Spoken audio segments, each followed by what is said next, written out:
Sommet et Collet, le balado du 1er juin 2022. Inutile de coucher sur le sentier quand la van aventure nous y conduit, mais l'avantage certain de ce mode de vie est de pouvoir passer plus de temps en nature et surtout plus de temps près des multiples possibilités de sentiers qui s'offrent dans nos espaces protégés et spectaculaires de la province. Et j'en jase avec mon invité, Dominique Harpin.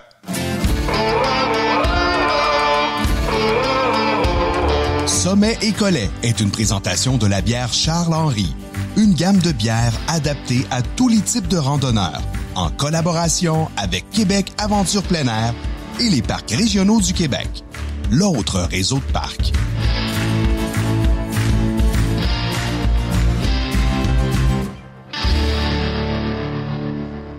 Salut tripeux de randonnée, content de te retrouver pour ce 9e balado, juin, le mois où se pointe notre ami l'été, ça sent tranquillement les vacances. Déjà, l'excitation est là de préparer des randonnées un peu partout au Québec selon les endroits qu'on a décidé d'explorer. Un jour, 2 jours, une semaine ou plus à randonner, pourquoi pas, c'est pas les options qui manquent chez nous. Ceci dit, plusieurs traverseront la frontière pour aller faire un coucou à nos voisins du Sud. Adirondack, dans l'État de New York, les montagnes vertes du Vermont, les blanches du New Hampshire, Appalaches dans le Maine. Bref, là aussi de beaux panoramas en perspective. Je m'y promets d'ailleurs un retour après ma saison de tournage estivaux. Je m'ennuie de ces montagnes plus imposantes. J'ai un beau projet qui se pointe le nez en juin et je suis bien content de réaliser la chose. Surtout que je fais ça avec une gang incroyable. Je vais lancer ma bière. C'est une bière que j'ai donc travaillé en collaboration avec la microbrasserie Farnham Ale & Lager. Elle va prendre d'assaut les tablettes un peu partout au Québec dans les semaines qui viennent. Boutique spécialisée, épicerie fine, grande chaîne aussi. Elle s'appelle l'Après Rando. C'est pas juste pour les skieurs. L'Après, et c'est une nano IPA de 2,9%, donc une légère, peu de calories, 125, et un indice d'amertume de 30, donc résumé, une bière parfaite pour prendre soit au sommet ou après ta rando, après ta sortie de vélo, après ta raid de kayak. Bref, une finale sèche avec une petite pointe d'agrumes. C'est vraiment une bière désaltérante à souhait. Et quand la sueur va te couler sur le front, tu vas l'apprécier, je te le garantis. Surveille ça chez ton marchand de houblon préféré, ça s'en vient. Je t'en parlerai plus de toute façon avec les gars de Farnham dans le prochain balado. Et je t'invite encore une fois à m'écrire si tu as des suggestions ou questions, sujets, matériel, invités, peu importe, à alr@alexislerandonneur.com et je t'invite à t'abonner à mes médias sociaux, Facebook, Instagram et YouTube, @Alexis le Randonneur. Donc, pour le numéro 9, mon invité va nous jaser de sa passion pour la vie en VR, la van life, mais aussi de ses autres passions, la randonnée pédestre et la randonnée alpine. Ça, évidemment, dès qu'il y aura assez de neige, parce que là, elle vient de nous quitter pour un petit bout de temps. Je vais avec sa bio telle que je l'ai trouvée sur son site. Journaliste de formation, il a débuté sa carrière télé comme reporter au Grand Journal de TQS. Ça, pour les plus jeunes, là, c'est nouveau maintenant, disons-le comme ça. 2 ans plus tard, il a été repêché par la Salle des nouvelles de TVA, où il a œuvré à titre de journaliste généraliste. On a pu notamment le voir couvrir les faits divers à Salut Bonjour, une chose que je ne me rappelais pas, pendant 2 saisons avant qu'il passe 5 années à sillonner le Québec pour nous offrir ses reportages de l'explorateur urbain. Par la suite, sa passion pour le web et la techno l'amèneront à devenir le patrouilleur du net. En plus d'alimenter un blog et une chronique dans le Journal de Montréal, son mandat consistait à couvrir l'actualité du web pour le compte de TVA et LCN. Le journaliste a finalement quitté ses fonctions pour se dévouer à son émission télé-vlog en 2007 et qui fonctionne toujours depuis ce temps, donc 15e année qui va se terminer ou qui vient de se terminer. Par-dessus le tout, van aventure à évasion pendant 3 saisons, un livre, puis ben d'autres affaires. Dominique Harpin, salut! Wow! Écoute, je t'écoutais parler, puis j'étais là, mon Dieu, j'ai tout fait ça, moi. C'est ce que je m'en allais dire, puis moi, juste en lisant ta bio, ça m'a rappelé bien des affaires, puis entre autres l'explorateur urbain que j'écoutais, je dirais pas religieusement, mais fréquemment. Alors, ça nous ramène un peu dans le temps. On vieillit tous, hein? Non, puis tu sais, l'explorateur urbain, quand tu y penses, c'était un peu la prémisse de Van Aventure. Tu sais, c'était moi qui explorais à ce moment-là davantage Montréal et ses environs, tu sais. Puis là, ben je le fais, j'ai agrandi mon cercle. Tu sais, je suis sorti, c'est plus l'explorateur urbain, c'est l'explorateur interurbain là, que je dirais que je pratique depuis quelques années. Ouais, parce que là tu te promènes pas mal plus en périphérie, disons-le comme ça, en tout cas beaucoup plus loin. Et justement là, aujourd'hui, d'une certaine façon, on va se concentrer un peu plus sur tes 3 derniers étés aux commandes de la série Van Aventure, que tu as animé avec grand plaisir, je pense dire ça sans me tromper. Ouais. Une série dans laquelle clairement tu t'es dépassé, notamment avec les hauteurs. Oui, ben écoute, c'était pas ça l'objectif au départ de Van Aventure, puis ça s'est comme imposé un peu par hasard dans la série. Je me suis mis à me pousser dans des défis de hauteur en via ferrata. J'ai fait de l'escalade. J'ai même fait mon premier saut en parachute l'été dernier ici, là, dans le coin. Là, oui, en plus, ben c'est ça. Puis moi, écoute, je t'ai regardé parce que moi, j'ai pas peur des hauteurs. Tu sais, je fais de l'escalade de glace. Puis ça, pour moi, c'est pas un problème. Je me suis toujours dit que j'allais sauter probablement en parachute un jour. Mon garçon, d'ailleurs, a travaillé, tu sais, pour Voltige ici. OK. Puis lui, il en a fait plusieurs sauts. Fait qu'à un moment donné, quand t'es proche de ça, on dirait que les peurs se dissipent un petit peu. Mais finalement, j'ai jamais osé le faire. Fait que quand je t'ai vu faire ça, je dis, ça se peut pas que Dominique Carpin saute. Tu vois, moi, c'est le contraire. Je me suis toujours dit que j'en ferais pas de mot-à-dit saut en parachute. Puis là, il y a quelque chose qui grandit en moi, puis c'est ce désir-là d'abattre des murs, tu sais, puis d'affronter les peurs que je traîne depuis que je suis tout petit. Puis là, le saut en parachute, pour moi, c'était comme l'épreuve ultime. Si je réussissais ça, il n'y a plus rien qui allait me faire peur dans la vie. Puis j'ai réussi à le faire, puis c'est une des affaires dont je suis le plus fier. Je peux pas dire que j'ai fait ça de façon très élégante. J'ai hurlé tout le long, j'ai vraiment eu peur, mais je l'ai fait. Puis je pense que j'ai grandi à travers cette expérience-là. Et l'idée de le faire dans le show venait de toi? C'est toi qui s'est vraiment acheté dans les câbles comme ça? Ouais, ben tu sais, il y a aussi c'est un peu par la force des choses, tu sais, dans Van Aventure, on cherchait à diversifier le contenu de l'émission, tu sais, à multiplier le type d'activité de plein air. Puis tu sais, tu le sais, il n'y en a pas 100 000 non plus des activités de plein air. Quand tu as fait de la rando, de la course, du vélo, de l'escalade, à un moment donné, ben tu sais, faut que tu agrandisses un petit peu le type d'activité. Puis c'est là que la Via Ferrata s'est imposée. Après ça, ben j'ai fait du parapente et le parachute. Ben là, ça devenait comme la suite logique de toutes ces peurs-là que je réussissais à affronter dans le cadre de l'émission. Puis je m'étais aussi dit que j'allais faire ça dans ma cinquantaine, tu sais. Fait que je l'ai fait pour mon anniversaire de 51 ans. Puis je pense que c'est le plus beau cadeau que je me suis fait dans ma vie. Ça va rester marquant. Est-ce que tu sens que tu as une certaine urgence de vivre? Tu te vois vieillir en même temps? Ouais, je pense qu'il y a un mélange de... C'est ça. Moi, j'ai pas eu de crise de quarantaine tant que ça, mais j'ai comme une espèce de crise de cinquantaine. Là, tu sais, où je sens de l'urgence là, de faire des choses, d'accomplir des exploits, puis de me pousser, puis d'apprendre à me connaître à travers tout ça. Puis tu sais, j'ai pas nécessairement envie de revenir puis raconter tout mon parcours depuis le cancer, mais tu sais, ça a été un élément qui a précipité les choses. Ouais. J'avais déjà amorcé cette réflexion-là dans ma vie. Puis le cancer a fait en sorte que, tu sais, je suis passé proche de mourir, puis après ça, ben tu te dis, là, il y a plus rien qui va m'arrêter, là, tu sais, là, j'ai une deuxième chance, puis je vais la prendre, puis je vais la saisir à bras ouverts, puis c'est ce que je fais, puis j'apprends à travers ça, puis ça me donne une confiance en moi que malgré le métier que je fais, tu sais, les gens pensent que parce que tu fais de la télé, que tu es super confiant en toi, puis tu sais, moi, j'ai un syndrome de l'imposteur qui me suit depuis que j'ai commencé cette carrière-là, ouais. Mais on dirait que c'est tous ces petits défis-là que je fais dans Van Aventure font en sorte que je deviens plus confiant en moi-même, puis je deviens un meilleur humain. Puis j'aime la personne que je suis en train de devenir à travers ça, fait que c'est sûr que je vais continuer. Puis là, c'est bien le fun d'intégrer un peu plus ta famille aussi, déjà à partir de la saison 2, encore plus, je pense, dans la saison 3.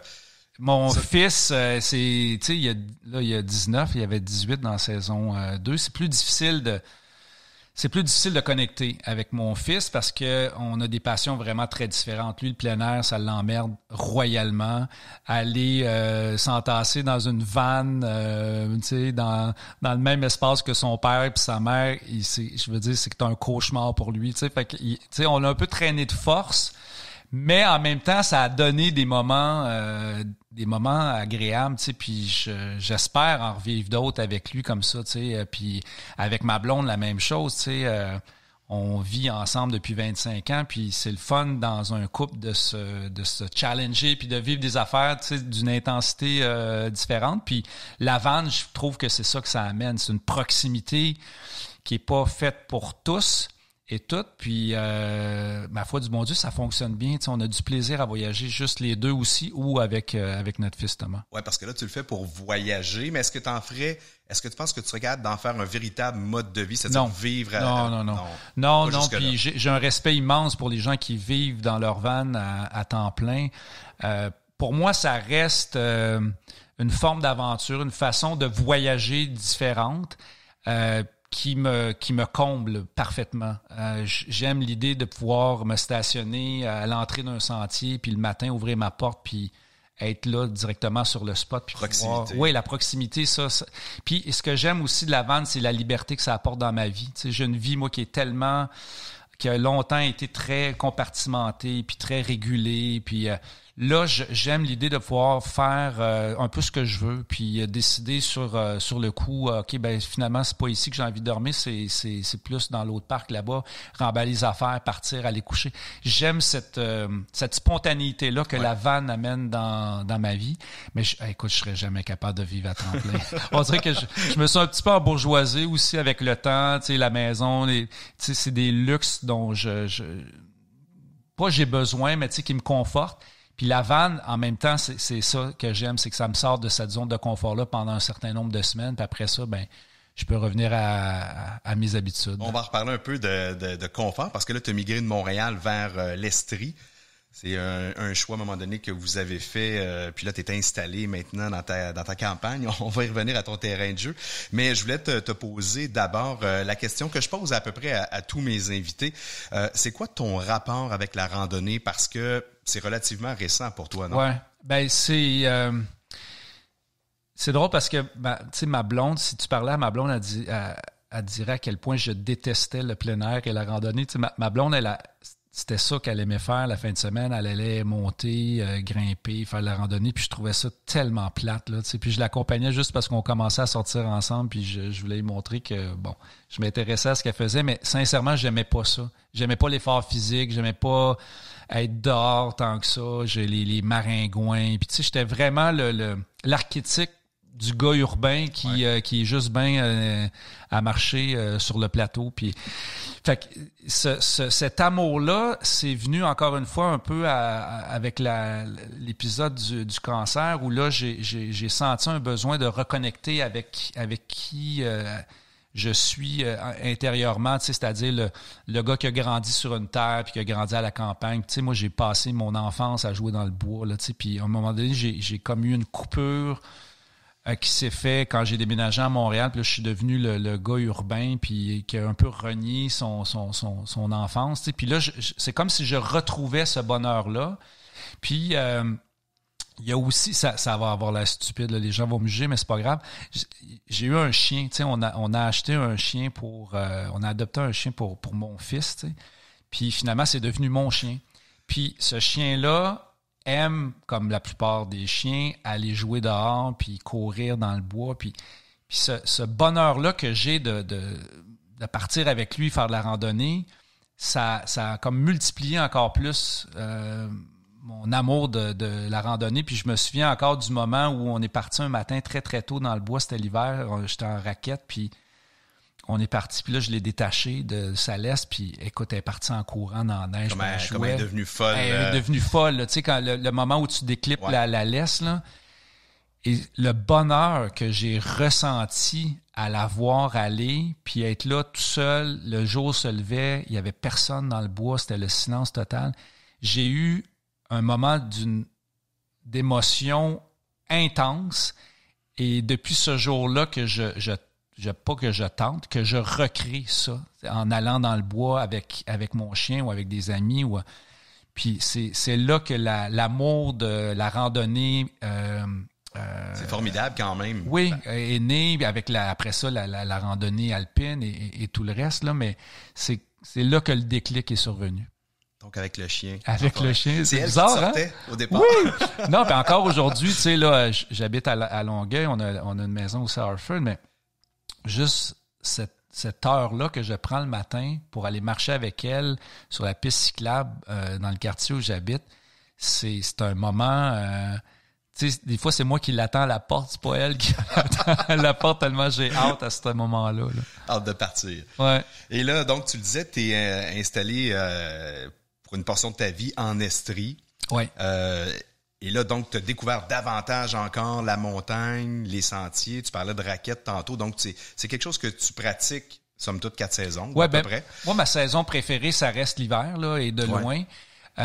Mais c'est ce que j'aime d'Hartford, c'est que c'est une montagne où tu peux t'amuser à longueur d'année. Là, puis je fais du vélo de montagne aussi. Je me suis mis au gravel bike. J'ai un canot, j'ai un paddleboard. Je peux aller sur les lacs autour, faire de la randonnée. Et il y a un sentier, le sentier du Mont-Chauve, qui est accessible avec son chien. Fait que on a déménagé à Hartford parce qu'on est tombé en amour avec cette montagne-là. Tu sais, c'est vraiment la raison principale pour laquelle on est allé s'établir là-bas. Ça fait maintenant 5 ans. Puis mon rêve, un jour, c'est d'aller vivre là à temps plein. Là, pour le moment, avec le travail, l'ado à la maison, c'est pas possible. Mais un jour, je me vois très bien aller prendre ma semi-retraite à Hartford, puis aller me promener avec mon chien. Puis, je me rapproche tranquillement de la nature, puis je réalise que ça me fait un bien immense. Et là, tu as poussé, tu disais que l'hiver est ton sport préféré parce que tu me disais hors micro que la randonnée alpine, donc en ski, c'était devenu ton sport de prédilection. Ouais. Quelque chose que le jeudi midi, là, tu regardes ta montre, t'as hâte de partir pour la fin de semaine. Tu sais, moi, j'ai fait du ski alpin toute mon adolescence. On partait en autobus de Sorel. Là. Il y avait comme le club de ski de la Polyvalente. Puis, tu sais, j'ai fait toutes les montagnes du Québec. On allait aussi un peu aux États-Unis. Puis, je sais pas, je me suis comme écœuré du ski alpin, puis en vieillissant, ben là, je trouvais ça compliqué, partir de Montréal, aller à la montagne, faire du ski. Puis moi, attendre là, un chairlift, là, ça me rend dingue, là, tu sais. Puis j'ai froid rapidement. Fait que bref, je me suis mis à détester le ski alpin. Il y avait plus d'irritants. Il y avait plus d'irritants que de bonheur. Puis c'était vraiment en regardant des vidéos un jour, en faisant de la recherche pour Vlog, que je suis tombé sur ça. Je comprenais pas ce qu'ils faisaient, le monde avec leur ski alpin, puis avec leur gros sac à dos, puis leur casque, puis à monter des montagnes pour les redescendre après en ski. Ça m'intriguait, tu sais. Et j'ai emprunté un stock à un moment donné, puis j'étais allé en faire, et j'ai adoré. J'avais commencé à ce moment-là à faire de la course en sentier, puis je trouvais que c'était l'extension parfaite de la course en sentier. Ouais. Puis j'aime l'idée d'être en autonomie presque complète, puis de dire... je monte à l'heure que je veux, même si la montagne n'est pas encore ouverte, si les chairlifts sont pas ouverts, tu peux partir le matin à 5h30 à la lumière frontale, puis c'est toi qui descends dans les sentiers avant même que les dameuses soient passées ou que les gens soient passés. Fait que t'as tout le temps comme la first track à toi. Puis j'aime aussi la contemplation qui vient avec la randonnée alpine. Tu montes à ton rythme. Si tu as envie d'arrêter, faire de la photo ou prendre un café ou quoi que ce soit pendant ton ascension, tu peux le faire. On dirait que tu n'es pas obligé. Quand j'allais faire du ski, j'avais l'impression que pour mon billet de ski, il fallait que j'enchaîne les descentes parce que pour le rentabiliser. Alors que là, des fois, je fais une descente, une montée, une descente, puis j'en ai en masse, puis ma journée est bien commencée. On n'est pas à la même place non. Du tout. Puis j'aime l'idée aussi de pouvoir... accéder à des sommets où tu pourrais pas atteindre ces sommets-là si c'était pas en randonnée alpine. Tu sais. J'aime en faire dans des stations de ski. De plus en plus, les stations de ski ont développé le réseau de randonnée alpine, mais ce qui est encore plus trippant, c'est quand tu vas monter sais, dans les chic-chocs, par exemple, un sommet, tu sais, avec tes skis, puis tu descends dans poudreuse, hors sentier, c'est... Fait que t'as fait ça, t'as expérimenté la chose. Là. Ouais, je l'ai fait pour la première fois cet hiver. Je suis allé avec des guides. Avec un guide à Murdochville, puis après, on est allé sur le mont Ernest la Force, puis... Tu sais, j'en parle, j'ai des frissons. Je pense que c'est la plus belle journée de ma vie. J'ai tellement trippé cette journée-là. Tu sais, en plus, quand tu es avec un guide, tu te casses pas la tête à savoir je suis en train de me perdre. Non, c'est ça, c'est plus sécuritaire. Puis tu sais, c'est sécuritaire. Tu sais qu'il y a pas de risque d'avalanche. Puis s'il y en a, il sait quoi faire, tout ça.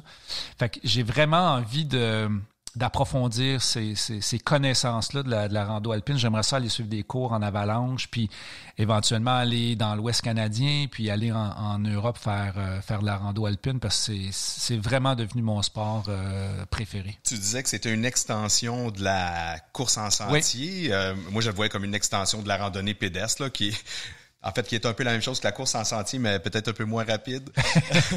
mais c'est ça, dans le fond. L'idée, c'est de marcher en montagne, en forêt, à ton rythme, d'être contemplatif. La seule chose, c'est que là, tu descends un petit peu plus vite. Oui, exactement. Puis, tu sais, pour moi, tout ça, en fait, tout ça, ça répond à un besoin d'être dans la montagne, tu sais. Puis, c'est de jouer avec la montagne de toutes les façons possibles, imaginables. Fait que, tu sais, oui, j'aime aller courir en sentier parce que j'aime l'excitation, tu sais, entre autres de la descente, puis là, tu sais, t'es vraiment dans un état de concentration extrême, ça va où tu mets tes pieds, puis j'aime le feeling de sentir là, que, tu sais, je descends là, rapidement les sentiers, puis je trouve ça excitant. Il y a d'autres fois où j'ai juste envie d'y aller plus mollo, partir avec mon appareil photo, m'arrêter, prendre des photos, y aller avec mon chien. Puis ben l'hiver, c'est la même chose. La randonnée alpine, tu peux faire ça vraiment pépère, monter ça hyper smooth. Encore là, à t'arrêter pour faire de la photo. Ou tu peux décider de faire la randonnée alpine dans le tapis, là, puis grimper. Là, j'en ai fait cet hiver à Lens-Saint-Jean avec Pierre Lavoie, puis une autre gang là-bas, puis j'ai réalisé que on pratiquait pas le même sport. T'sais. Eux autres, là, leurs skis sont hyper légers, ils traînent presque pas de stock dans leur sac à dos, puis ils sont un peu plus dans la performance. T'sais. Fait que c'est ça qui est le fun de ce sport-là, c'est que tu peux l'adapter à tes besoins et à ce que tu as envie de faire. Là. C'est super. Mais là, on va revenir un peu plus à la randonnée elle-même parce que tu en as fait quand même quelques-unes à travers tes saisons de Van Aventure. Et puis il y en a qui ont été évidemment plus marquantes que d'autres, possiblement par les paysages que les sentiers proposaient. Mais il y en a une qui me vient en tête rapidement qui était du côté de la Mauricie. Ouais. Tu es allé dans le parc de Saint-Mathieu. Oui. Et là, il y avait un amphithéâtre de mémoire que tu avais visité. C'est comme c'est un amphithéâtre naturel. Ouais. Puis, sincèrement, je savais même pas que ça existait. Tu sais, on a découvert ça un peu au détour en se promenant. Tu sais, puis t'as l'impression que t'es dans le Seigneur des Anneaux, là, où tu sais, où presque il va y avoir un sacrifice humain sur l'autel. Là. Tu sais, c'est vraiment un amphithéâtre avec des pierres qui servent de siège. Puis il y a comme une scène. Puis derrière, il y a une falaise. C'est vraiment, vraiment magnifique. Là, tu sais, puis j'ai fait de la recherche après pour savoir. Tu sais, il y a déjà eu des raves à cet endroit-là, puis des pièces de théâtre un peu shakespeariennes.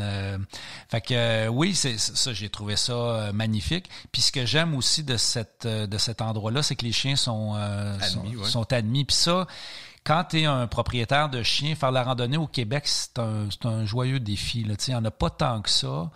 Tu sais, là, de plus en plus, les CEPAC commencent à rendre leurs sentiers accessibles aux chiens, mais c'est encore une infime partie des sentiers qui sont accessibles.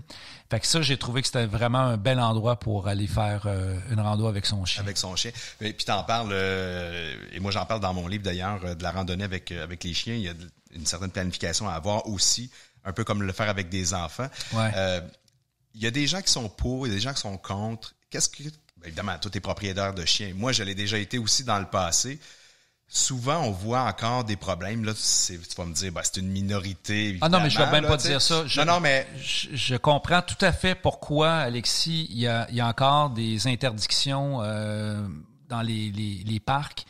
Puis, tu sais, je suis pas fou. Là, j'ai vois moi aussi là, les les tas de merde par terre, puis les sacs que les gens accrochent à des branches, puis les chiens qui sont pas attachés. Je le vois, là, tu sais, je suis témoin de ça, puis à chaque fois, ça m'enrage parce que je me dis c'est à cause de vous qu'il y en a pas plus. Il y en a pas plus, tu sais. Fait que d'un côté, je pense qu'il reste encore pas mal d'éducation à faire autour des propriétaires de chiens. La cohabitation, elle va rester difficile tant et aussi longtemps qu'il n'y aura pas une éducation qui va être faite, puis une compréhension des raisons pour lesquelles ton chien doit être attaché. Tu sais, encore des gens qui pensent que c'est un non-sens d'attacher son chien dans... Ouais, non, c'est pas un non-sens. Il y a des gens que tu croises qui n'ont pas envie, qui ont peur des chiens. Les chiens vont partir à courir après les animaux dans la forêt. Fait que les gens qui vont dans la forêt pour admirer la faune, ils peuvent pas à cause que les chiens ont fait fuir. Tu sais, fait que tout ça, je suis conscient de ça. Mais j'espère d'un autre côté qu'on va arriver un jour à concilier autant les randonneurs sans chien que ceux qui aiment aller se promener avec leur Ce qui n'a pas aidé, évidemment, c'est qu'avec l'arrivée, la pandémie, il y a une ruée vers les sentiers, ben du monde pas éduqué, justement, peu d'éthique. Donc, ça a empiré un peu le problème parce que c'était quand même, même si on en rencontrait, c'était quand même relativement bien. Oui. Là, c'est rendu des autoroutes, là, tu sais, puis là, on peut aborder l'autre problème que ça engendre, c'est les sentiers élargissent, les gens trouvent que certains vont pas assez vite, puis là vont bifurquer dans la forêt, puis là tu sais il y a des sentiers qui n'existaient pas qui là apparaissent un peu partout. Fait que tu sais c'est le fun que les gens se réapproprient la nature, mais en même temps il faut que ça soit fait dans le respect. Là. Non, exactement. Écoute, je vais te servir une petite bière, mon cher. C'est une Charles Henry, une Pilsner. Alors, une petite bière de semaine. Hey, mon ami, je te dis cheers, bienvenue sur Sommeil Collet. Merci d'être là. Oh, c'est bon ça. Petit rafraîchissement. Surtout quand t'arrêtes pas de parler comme je le fais depuis le début. Oui, c'est ça. À un moment donné, on en a besoin. Moi, je vais passer, Dominique, à la présentation du parc régional du mois, qui est le parc des Appalaches. Créé en 1997 au cœur de la forêt appalachienne. Le parc s'étend sur plusieurs secteurs avec leurs points d'intérêt où on trouve des esquerres, des chutes, tourbières, montagnes, lacs, rivières, évidemment. C'est un partenariat, ce parc unique entre 8 municipalités du terroir et à leur implication financière là, que le parc a su se développer. Une grande variété d'infrastructures de plein air aussi sur place, donc des sentiers pédestres, cyclables, parcours canotables en saison estivale, durant l'hiver, la raquette, trottinette des neiges. As-tu déjà fait ça, toi? J'ai pas encore fait la trottinette des neiges. Je connais bien ce parc-là et une de ses particularités, c'est justement qu'ils sont très dog-friendly. Oui. Et ça a été vraiment une belle découverte, ça, dans Bonaventure. Et ça, c'est un parc quand même qui en offre beaucoup. Il y a beaucoup de comment je dirais ça, d'infrastructures, des trottoirs, belvédères, passerelles, des abris aussi. On parle même de refuges ou des campings rustiques ou aménagés là, si vous voulez aller piquer, comme on dit, votre tente. Côté rando, le parc des Appalaches t'offre 140 km de sentiers aménagés pour vivre une vraie aventure nature, parcours adapté aux familles ou sentiers plus abrupts aussi menant au sommet des montagnes, dont les monts Sugarloaf et Grande Coulée qui t'offrent une vue panoramique exceptionnelle. Le mot-clé, je pense, c'est Appalaches. Ouais. Je te dirais, va voir ça de visu dès que possible. Tarif, c'est pas très cher. Pense journalière, $6 seulement.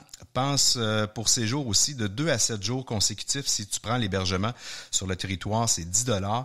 Et tu as même une passe fidélité annuelle pour $30. Et c'est gratuit pour les 0-17 ans. Moi, comme papa, ça me fait toujours plaisir de lire ça. Et en te rendant dans le secteur, tu vas pouvoir t'arrêter aussi à la micro de la place. Tu vas trouver la Frampton Brass à Frampton. Connais-tu?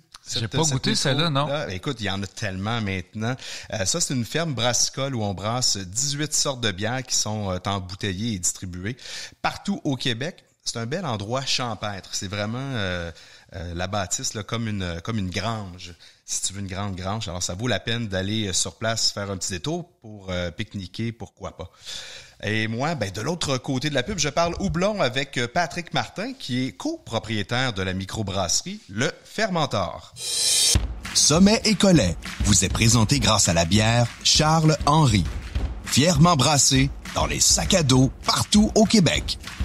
Et à Québec Aventure plein air et les parcs régionaux du Québec.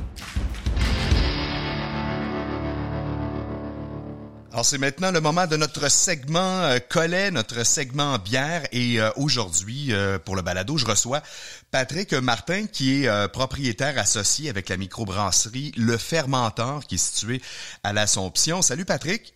Salut, ça va bien? Oui, ça va très bien. Content de t'avoir avec nous. Dis-moi, Le Fermentor, c'est né ça il y a presque 6 ans? C'est en 2017? Oui, ça va faire 5 ans en juillet, dans le fond. On a commencé en juillet 2017, quand on célébrait notre 5e anniversaire cet été. Bon, ben écoute, ce qui est pas rien. Vous avez quand même plusieurs types de bières. Mais faut dire avant ça, avant de parler de vos bières comme telles, que le Fermentor, contrairement à plusieurs microbrasseries, vous avez un côté aussi pub, festif, bouffe, spectacle à l'Assomption. Oui, ben un peu moins spectacle, mais oui, on a un pub à l'Assomption. On a commencé au départ avec le pub à l'Assomption. On a un petit menu de bouffe pub.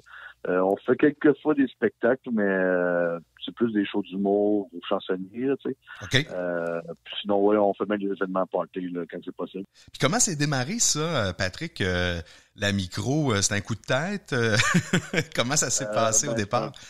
On est trois associés. C'est un projet que moi j'avais en tête depuis un bout de mon côté, puis Jeff, mon brasseur, et Jenny, mon associé aussi. Eux autres, de leur côté, avaient ce projet-là ensemble. Puis dans le milieu de la musique, on s'est rencontrés, moi et Jeff, on a chacun des groupes de musique. Puis dans un backstage, à un moment donné, on parlait de microbrasserie, puis qu'on aimerait ça partir de nos projets, puis là, pourquoi on joue pas nos forces, tu sais. Oui. Fait que là, on a décidé de commencer à brasser ensemble, c'est ça. Puis de fil en aiguille, on a trouvé un local, on a signé le bail, puis on s'est lancé dans le vide. Puis ça s'est avéré à marcher. Et toute une aventure là, donc qui se poursuit depuis presque 5 ans maintenant. Comment tu caractériserais la microbrasserie, un peu votre positionnement ou votre philosophie derrière le brassage? On est assez libre sur le brassage. On n'a pas un créneau établi. On y va vraiment avec ce qu'on a envie de brasser, ce qu'on aime. On écoute aussi le pouls de la population, ce que nos clients locaux aiment boire sur place aussi. Tu sais, notre brasseur est un gros fan de tout ce qui est belge, mais on s'arrête pas juste à ça non plus. Tu sais, on touche à tous les styles quand même. Là. C'est ça, parce que vous avez quand même des styles qui sont offerts au pub comme tel, mais vous avez quand même une portion de bière qui est distribuée un peu partout dans la province. Exactement. Dans le fond, souvent, je dirais nos prototypes commencent par être servis au pub en fût. Puis quand on voit que la population l'aime bien, nos clients l'aiment bien, mais là, on la met en marché en canette. Tu sais. Ça vous permet de... Pas tous nos produits, là, parce que depuis, en 5 ans, on a eu au-dessus de 140 bières différentes, tu sais, qu'on a brassées. Wow. Fait que, on n'a pas 140 canettes différentes sur le marché. Non. Ben écoute, c'est tout à fait normal aussi, mais ça vous permet donc au pub de tester un peu vos créations, puis quand il y en a une qui sort du lot comme ça, ben peut-être d'envisager de la commercialiser en tablette. C'est exactement ça. Et moi, je sais pas d'où ça vient, c'est peut-être votre côté groupe de musique rock and roll, mais il y a vraiment un côté rebelle, entre autres, dans le look que vous portez, en fait, ce que vous dessinez sur les canettes. Souvent, on va voir des têtes de squelettes. Ça, c'est vraiment particulier. Je trouve que c'est quelque chose qui vous distingue, franchement. Est-ce que je me trompe ou ça vient un peu de ce côté-là? Non, t'as vu juste, là, quand même. Oui, on vient, tu sais, comme moi puis Jeff, on vient du milieu du rock, metal. Puis c'est sûr qu'il y a beaucoup de nos clients puis de nos réguliers qui sont aussi issus du milieu musical. Fait que, tu sais, on est des musiciens, fait qu'on aime beaucoup de musique. Fait qu'il y a souvent des références musicales ou tout simplement culturelles aussi, là, des films de bras, whatever, tu sais. Ouais. Mais puis on s'est associé avec un de nos chums tatoueurs, dans le fond, Scott West, c'est lui qui fait tous nos artworks de t-shirts, de canettes, d'étiquettes. Fait que, tu sais, dans sa lignée, il a son style à lui qui collait avec notre style à nous.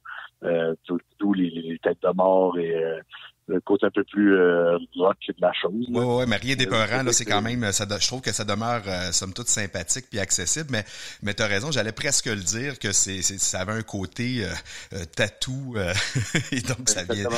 C'était le mot d'ordre qu'on avait, on voulait vraiment que on voulait vraiment que la canette a l'air d'un tatou, d'un vieux tatou. Puis Scott, il le fait super bien. On est vraiment content de son travail.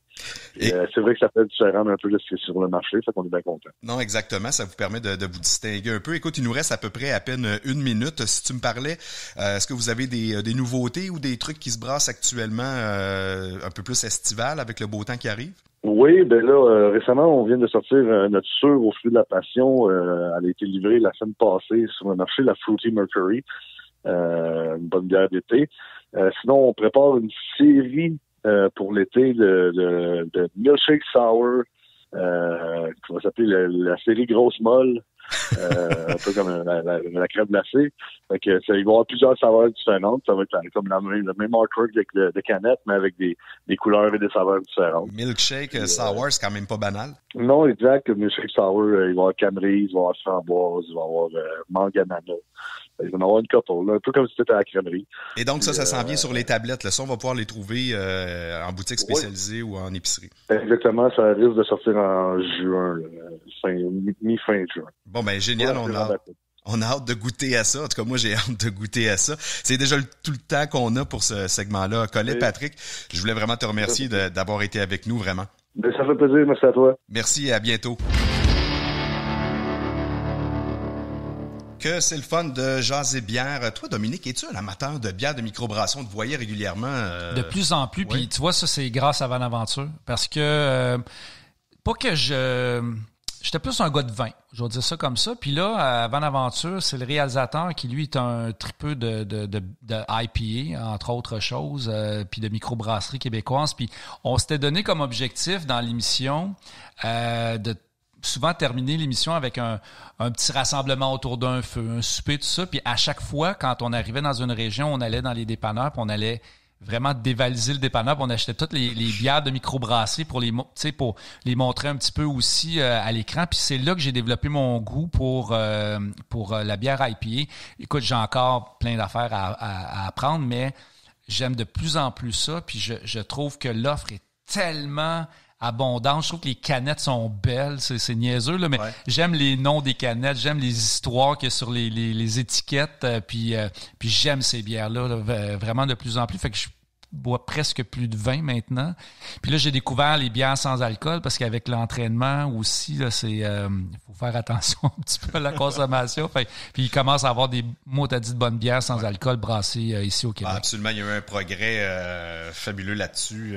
Puis là, les nanos aussi, comme je disais, comme la mienne, qui est très à la mode parce que c'est un compromis, tu sais, un peu entre la bière sans alcool puis une bière qui est plus forte. Une bière désaltérante. Une bière désaltérante, légère. Donc, ça aussi, là, ça pullule là, de plus en plus. Puis je pense qu'on va en avoir plusieurs nouvelles aussi sur les tablettes cet été, assurément. Donc, oui, c'est ça. Je t'avais vu prendre une petite bière sur le banc du feu une couple de fois, comme ça, en fin d'émission. Je dis jamais non à une bière.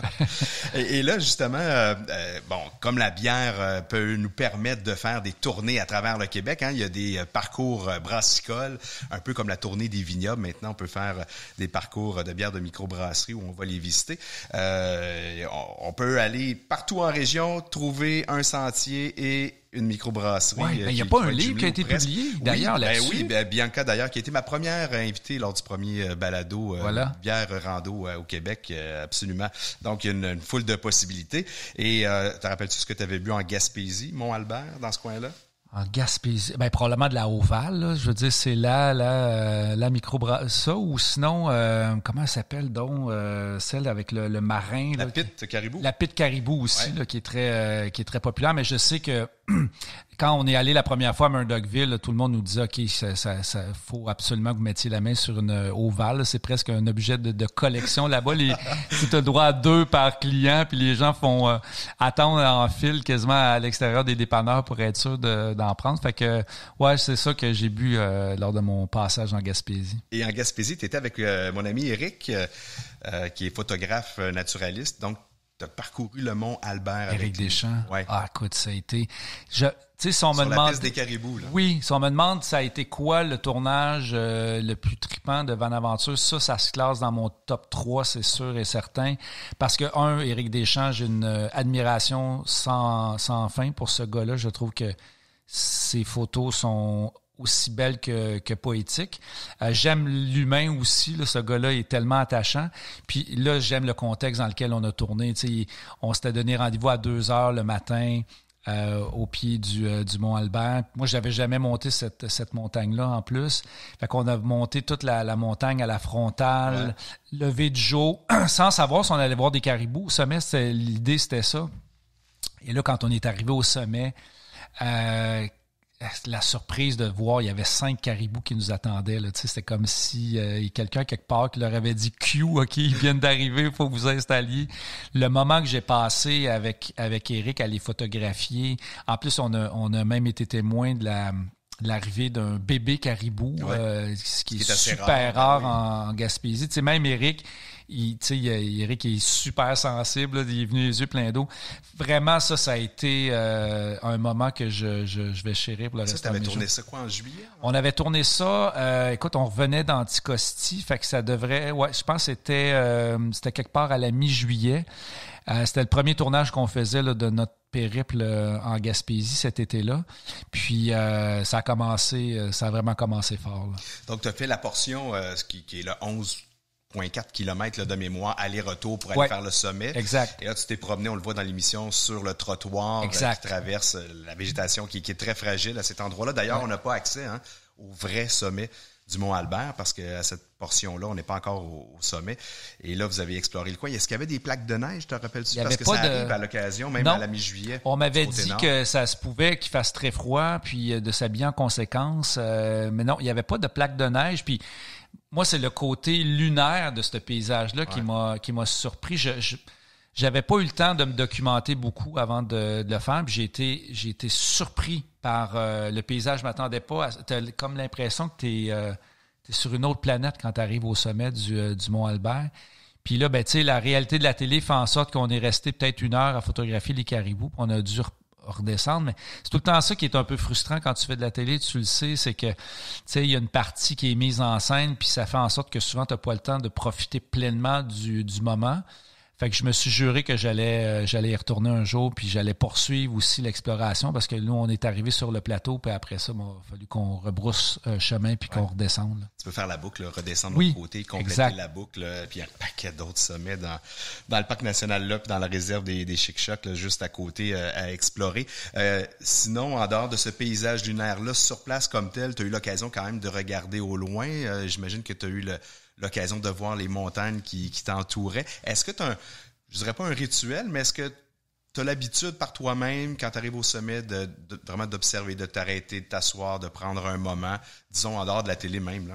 Ben, moi, en fait, c'est la photo qui est devenue mon moment de contemplation de la nature.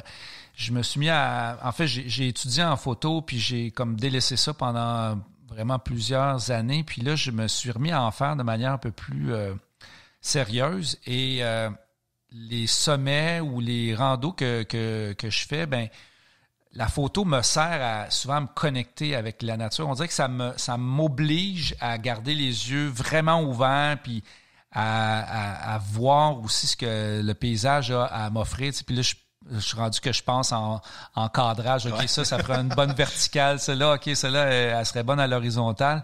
Fait que c'est souvent le moment quand j'arrive au sommet, c'est un moment où je contemple. Puis j'essaie de me mettre en mode photographe, tu sais, OK, qu'est-ce que je peux tirer de ce paysage-là? Ce qui gosse énormément les gens qui m'accompagnent.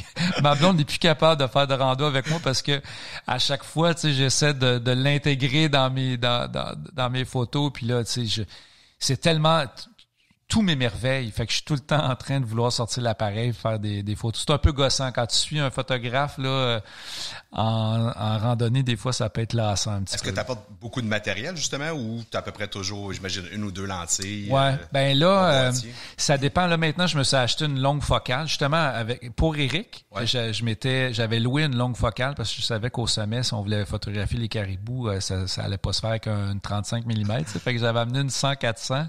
Puis j'ai tellement trippé que quand je suis revenu, je l'ai acheté. Fait que là, maintenant, je la traîne, mais elle pèse à peu près 25 livres, cette maudite lentille-là. Fait que je traîne mon appareil. 2 ou 3 lentilles maximum, mais ça commence à peser lourd dans le sac à dos. Ça ajoute, mais c'est bon pour l'entraînement. Ça va être bon pour ta course. C'est exactement ça de même que je le vois. Un peu de poids. Et dans les autres randos que tu as effectués dans le cadre de Van Aventure, je sais que tu as rencontré mon ami Guillaume Rivet en Abitibi. Et là, il t'a amené au spécial Mont-Chaudron. Ouais, ben j'avais vu des photos du Mont-Chaudron puis je comprenais pas cette affaire-là, tu sais, ça a l'air, ben c'est ça. Ça a l'air sorti de nulle part, c'est vrai. L'air d'un chaudron. Ça ressemble un petit peu au type de montagne que tu verrais peut-être du côté de l'Australie, là. C'est vraiment comme une espèce de gros bloc qui semble surgir de nulle part dans la forêt, tu sais. Puis c'est beau quand tu le vois de loin, mais ce que j'ai aimé aussi, c'est la rando pour aller au sommet. C'est pas pour amateurs. T'sais, ça grimpe solide. Puis ce qui est le fun, c'est que ça prend genre 20-25 minutes, t'es rendu au sommet. Puis là, tu sais, la montée se fait de manière très abrupte. Fait que t'atteins le sommet rapidement. Puis là, t'as accès au point de vue du sommet. C'est vraiment une belle montagne puis une belle randonnée. Un peu, un peu corsée. Moi, je l'ai faite avec mon chien en plus. Mon chien, c'est comme une chef de montagne, tu sais, elle grimpe vraiment bien. Mais moi, je suis attaché en arrière avec la laisse bungee. Puis des fois, ben c'est un peu périlleux là, de grimper ce genre de montagne-là avec un chien. Parce qu'au départ, ça monte un peu plus dans la roche, hein, avant d'atteindre un peu un plateau, ouais. Qui monte. Une fois que tu es au sommet, ben là, tu peux faire le tour du chaudron, mais c'est l'ascension qui est un peu rock'n'roll. Fait que là, tu as fait le mont le plus haut de l'endroit. Oui, de la région. Ben, tu sais, l'Abitibi-Témiscamingue n'est pas reconnue pour la hauteur de ces montagnes, mais effectivement, c'est la montagne la plus haute de ce coin-là.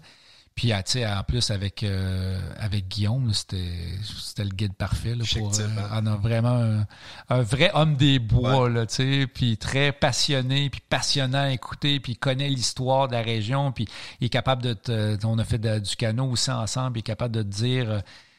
à quoi ça servait à l'époque, les Amérindiens s'en servaient pour ça. Fait qu'il te fait vivre la nature, puis ça, j'ai trouvé que c'était un guide exceptionnel. Tu vis une expérience, c'est le cas de le dire avec Guillaume. À tout moment, je te dirais d'ailleurs.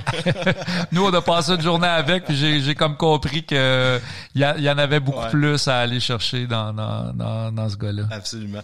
Et là, on arrive on est dans la mode season, la saison de la boue, et puis les moustiques qui s'en viennent. Ouais.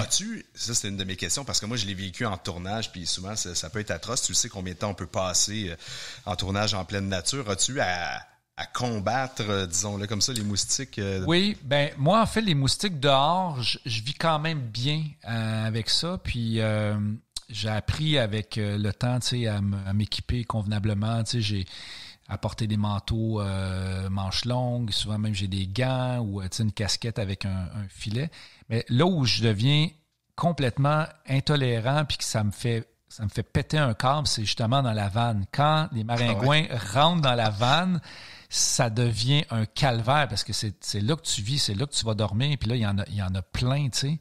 Puis quand tu es en tournage, ben l'équipe rentre, sort, les lumières, tout ça. Fait que, puis tu sais, j'ai certaines vannes où le système de porte coulissante fonctionnait plus ou moins bien.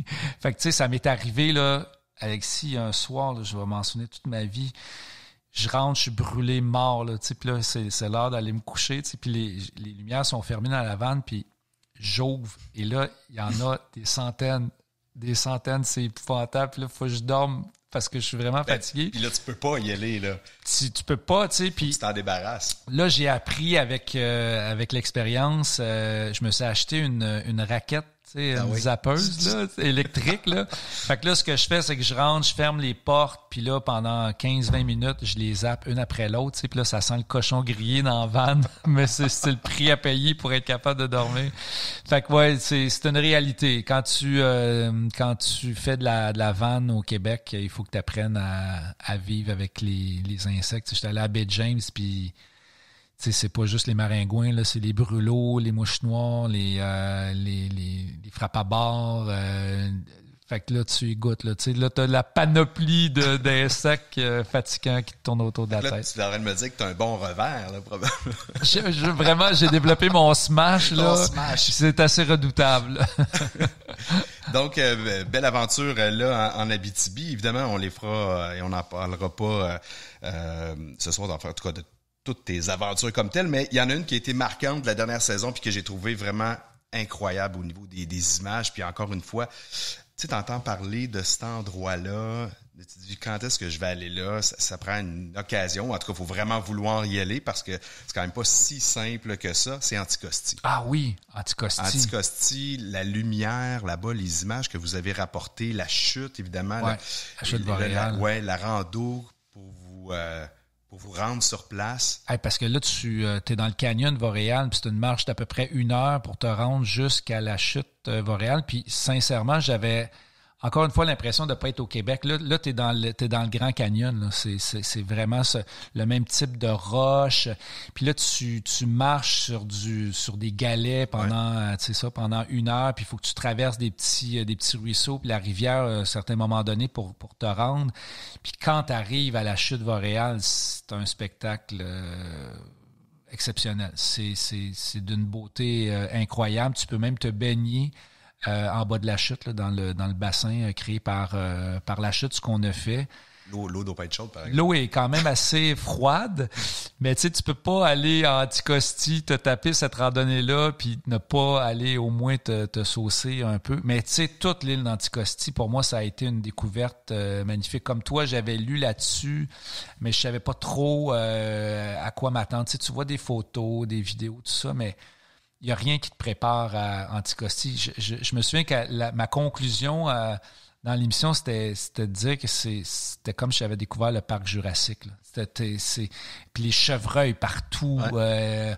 Puis tu sais, tu passes d'un coin à l'autre de l'île, puis c'est comme si tu changeais de climat, puis tu changeais de territoire. Il y a certains bouts de l'île où tu as l'impression que tu es en Islande.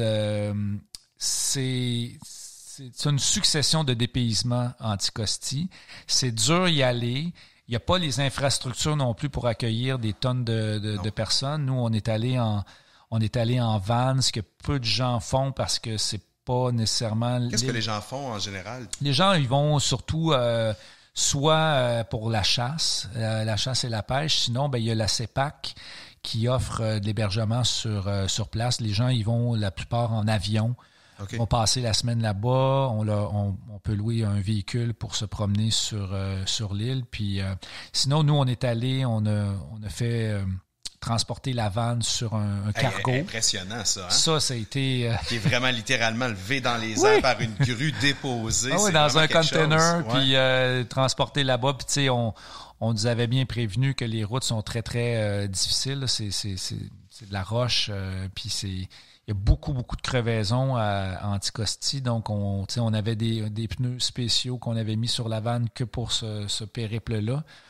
Fait que c'est ça, c'est pas... c'est une bonne préparation. Là. C'est pas comme aller en Gaspésie ou aller à la Percée. Quand tu vas à Anticosti, faut que tu t'engages là, pour une semaine la plupart du temps parce que le bateau, il passe 1 fois par semaine. Là. Ils viennent déposer, puis après ça, tu fait que t'as passé une semaine. Tu peux pas repartir avant que le bateau revienne sur l'île. Là, puis c'est le même bateau qui fait toute la côte nord, là, puis la haute côte nord.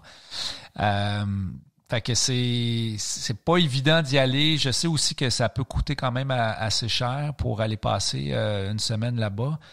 Mais pour moi, ça reste probablement un des plus beaux voyages que j'ai fait à Vaneaventure. Il y a tellement à offrir... la province. Hein? Oui. C'est d'un endroit à l'autre, on est dépaysé puis c'est chez nous. C'est ça. Puis, tu sais, moi, j'ai l'impression, là, on a fait 39 émissions de Vaneaventure au Québec, tu sais, puis, tu sais, j'ai pas encore fait le tour. Là. Il y a des régions où, tu sais, justement, je parlais de la haute Côte-Nord, j'ai pas eu l'occasion d'y aller. Fait que, tu sais, il y a encore des endroits que j'aimerais aller explorer. Puis la beauté, c'est que je vais pouvoir le faire, pas nécessairement dans le cadre de l'émission, mais dans le cadre de ma vie, tu sais, puis à bord d'une vanne ou pas, là, mais je trouve que le Québec, c'est vraiment une province fantastique. Puis si un des beaux côtés de la pandémie, c'est que les gens se sont mis à la redécouvrir, tu sais, plutôt que de s'envoler. on se dit que pour les vacances, il faut absolument prendre l'avion, mais non. Il y a vraiment des belles choses à visiter au Québec. Puis là, on sent qu'il y a comme un retour vers la découverte du Québec. Dominique, ta 3e saison, ça a été la dernière. Oui. Comment t'as pris ça? Franchement, j'ai été d'abord surpris, quand on nous a annoncé qu'il n'y aurait pas une 4e saison. Ça m'a déçu aussi, là. En toute transparence, je me voyais faire ce show-là encore quelques années. J'avais l'impression qu'on avait encore plein de choses à explorer. Cela dit, dans la vie, une porte se ferme pour qu'une autre porte s'ouvre. Et je travaille actuellement sur un autre projet télé que j'ai moi-même conceptualisé et vendu à un réseau de télé. Et ça répond à un autre besoin fondamental que j'ai dans la vie, puis qu'on va apprendre à découvrir dans ce show-là, qui implique aussi du voyage, du dépassement de soi. C'est juste qu'il n'y aura pas la vanne. C'est ça, on la laisse à la maison. La vanne va être à la maison, puis je vais en profiter encore l'été prochain avec ma blonde, puis avec peut-être mon gars si je réussis à le traîner ou à l'attacher de force. Fait que tu sais, j'ai l'intention de continuer à faire de la vanne, puis pas juste au Québec. Tu sais, j'aimerais ça un jour aller faire la côte ouest américaine, descendre au Mexique. Tu sais, j'ai plein de rêves de van life. Mais ça sera pas devant la caméra, tu sais. Puis regarde, c'est triste, mais en même temps, on a eu 3 belles saisons, puis on s'est amusé à le faire. Moi, ça m'a transformé fondamentalement. Je suis pas la même personne que j'étais avant Bonaventure, puis juste pour ça, ça aura valu la peine de le faire. Puis ben c'est ça. Il y a d'autres projets qui s'en viennent qui vont être tout aussi excitants. Exact. Et là, il y a Vlog, comme je l'ai mentionné en début de balado, qui se poursuit. Tu vas commencer ta 16e saison cet automne. Ouais. Donc, il y a du stock tout le temps. Ce que j'aime, c'est ça, c'est que ma vie, il y a un côté aventurier, puis l'autre côté un peu plus casanier, tu sais. C'est un peu ça, moi, tu sais. Il y a un côté geek, puis un côté qui a besoin de sortir dehors, puis de se ressourcer. Puis professionnellement, c'est ce que la vie m'apporte, tu sais. Vlog, c'est le côté un peu plus sédentaire, le gars qui regarde des vidéos sur le web. Mais souvent, en regardant ces vidéos-là sur le web, ça me donne le goût de voyager puis de faire des aventures, ce que je peux faire dans mes autres projets télé. Fait que c'est vraiment le meilleur des deux mondes. Est-ce que tu es conscient que ce show-là, TVA, tire probablement sur plusieurs générations ou attire plusieurs générations encore à la télé? Genre, des fois, je rencontre des jeunes qui disent « Ah, mon père, il tripe sur toi! » Ou là, je commence à entendre « Ah, mon grand-père, il écoutait ça, Vlog, puis il tripait là-dessus. » tu sais. Mais c'est ça, c'est la beauté de faire un projet sur plusieurs années comme ça. Tu sais, tantôt, tes filles, je trouvais ça trippant que, tu sais, ils sont quand même encore jeunes, tu sais, qui aiment Vlog, tu sais, puis ma mère aime Vlog, puis des fois, je rencontre des gens dans trentaine, quarantaine qui aiment aussi l'émission. Fait que, tu sais, c'est une émission intergénérationnelle, puis ça a tout le temps été notre objectif, c'est de créer un moment dans la semaine où autant un jeune puis ses parents peuvent s'asseoir puis regarder la même émission puis aller chercher des trucs différents dans l'émission puis s'en parler puis échanger là-dessus. Fait que je suis très, très fier du succès de cette émission-là, mais surtout de sa longévité.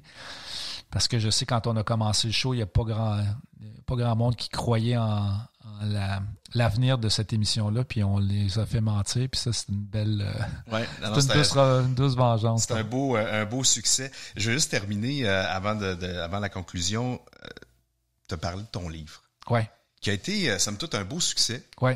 Bien accueilli par les lecteurs, bien vendu. Est-ce qu'il y aura une suite? Oui. Pas une suite, non, dans le sens de, tu sais, Bonaventure, le livre, c'est un guide pour quelqu'un qui, pour les amateurs de van life ou pour ceux qui rêvent de s'y mettre un jour. Puis, tu sais, j'ai vraiment mis beaucoup d'énergie, de temps là-dedans, mais j'ai surtout redécouvert le plaisir d'écrire. Et là, ça m'a donné le goût d'écrire plein d'autres affaires. Ton côté journaliste. Oui, côté journaliste, mais là, tu sais, il y a des sections dans le livre où je me livre un petit peu plus, puis je sors de justement le gars, tu sais, qui fait comme du journaliste puis qui écrit de manière un peu journalistique, justement. Ouais. Mais là, on dirait que ça m'a donné le goût de m'ouvrir un peu plus, puis d'aller voir ce qu'il y a en dedans, puis de partager ça avec les lecteurs. Fait que je travaille actuellement sur un autre ouvrage dont je peux pas encore parler, mais qui va... tu sais, les gens vont comprendre pourquoi je sors ce livre-là quand il va sortir. Puis je réalise que ça me fait du bien d'écrire. Puis j'ai envie de continuer à le faire, puis à partager mon expérience. Puis tant qu'il y aura des lecteurs puis qui vont être intéressés par ce que j'écris, ben, je trouve ça vraiment, vraiment trippant. Merci Dominique Carpin. Hey, ça a été le fun. Merci d'être venu sur le balado Sommet et Collet. Surtout que je sais que t'es quand même toujours très occupé. On a tous des vies un peu folles, mais merci encore, merci de t'être déplacé. Puis bravo pour ton travail. Je suis un grand fan. Ça fait des années qu'on s'écrit, puis là ça prenait ça pour qu'on se rencontre. Fait que oui, merci beaucoup de l'invitation, Alexis. Merci Dominique. Merci aussi encore à Patrick Martin qui nous a fait découvrir davantage la microbrasserie Le Fermentor. Merci aux commanditaires sans qui ce balado serait impossible. Merci également à toi qui est à l'écoute. Je te dis salut et surtout, top rando!